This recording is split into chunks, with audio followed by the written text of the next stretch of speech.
Bupati Timotius Kaidel pimpin upacara Hari Lahir Pancasila di Aru.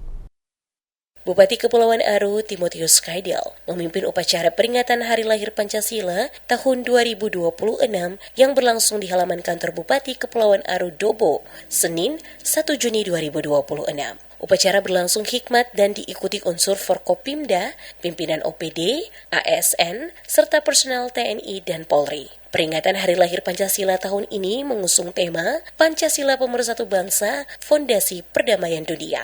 Tema tersebut menegaskan pentingnya nilai-nilai Pancasila sebagai pemersatu bangsa sekaligus fondasi dalam menciptakan perdamaian dunia. Dalam kesempatan itu, Bupati Timotius Kaidel membacakan amanat Kepala Badan Pembinaan Ideologi Pancasila atau BPIP. Dalam amanat tersebut, disampaikan bahwa Hari Lahir Pancasila harus menjadi momentum refleksi untuk terus mengamalkan nilai-nilai Pancasila dalam kehidupan bermasyarakat, berbangsa, dan bernegara.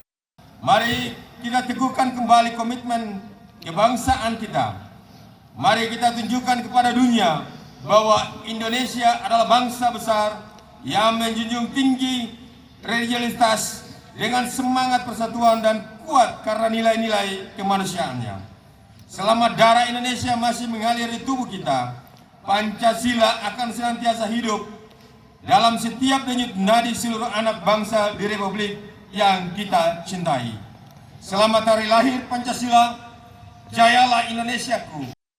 Kepala BPIP juga menegaskan bahwa Pancasila merupakan bintang penuntun bangsa dalam menghadapi berbagai tantangan global, termasuk disrupsi teknologi dan dinamika geopolitik dunia.